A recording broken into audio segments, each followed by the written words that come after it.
اعوذ باللہ من الشیطان الرجیم بسم اللہ الرحمن الرحیم رب اشرح لی صدری ویسر لی امری واحلل عقدۃ من لسانی یفقہوا قولی۔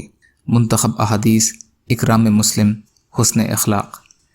حضرت حذیفہ رضی اللہ تعالی عنہ فرماتے ہیں کہ میں نے نبی کریم صلی اللہ علیہ وسلم کو یہ ارشاد فرماتے ہوئے سنا، تم میں سے پہلے کسی امت میں ایک آدمی تھا، جب موت کا فرشتہ اس کی روح قبض کرنے آیا اور روح قبض ہونے کے بعد وہ اس دنیا سے دوسرے عالم کی طرف منتقل ہو گیا، تو اس سے پوچھا گیا کہ تو نے دنیا میں کوئی نیک عمل کیا تھا؟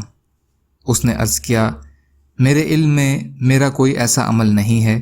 اس سے کہا گیا کہ اپنی زندگی پر نظر ڈال اور غور کر۔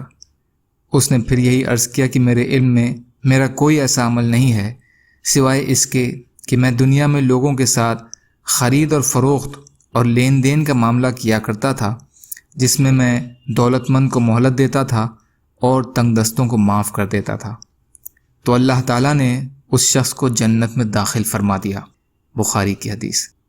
حضرت ابو قتادہ رضی اللہ عنہ فرماتے ہیں کہ میں نے رسول اللہ صلی اللہ علیہ وسلم کو یہ ارشاد فرماتے ہوئے سنا، جو شخص یہ چاہتا ہے کہ اللہ تعالیٰ اس کو قیامت کے دن کی تکلیفوں سے بچا لیں تو اس کو چاہیے کہ تنگ دست کو جس پر اس کا قرض وغیرہ ہو مہلت دے دے، یا اپنا پورا مطالبہ یا اس کا کچھ حصہ معاف کر دے۔ مسلم شریف۔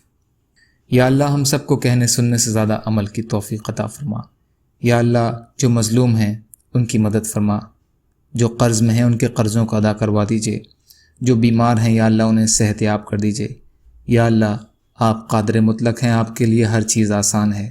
یا اللہ ہمارے لیے بھی آسانیاں پیدا فرمائیے۔ یا اللہ ہر خیر کی چیز میں برکت عطا فرمائیے، ہر شر کی چیز سے ہمیں محفوظ کر دیجئے۔ یا اللہ حلال میں سے دے دیجئے، حرام سے بچا لیجئے اور اپنے غیر سے بے نیاز کر دیجئے۔ یا اللہ بے شک آپ کی مغفرت آپ کے غصے سے وسیع ہے۔ یا اللہ ہم اپنے اعمالوں سے زیادہ آپ کی رحمت کے امیدوار ہیں۔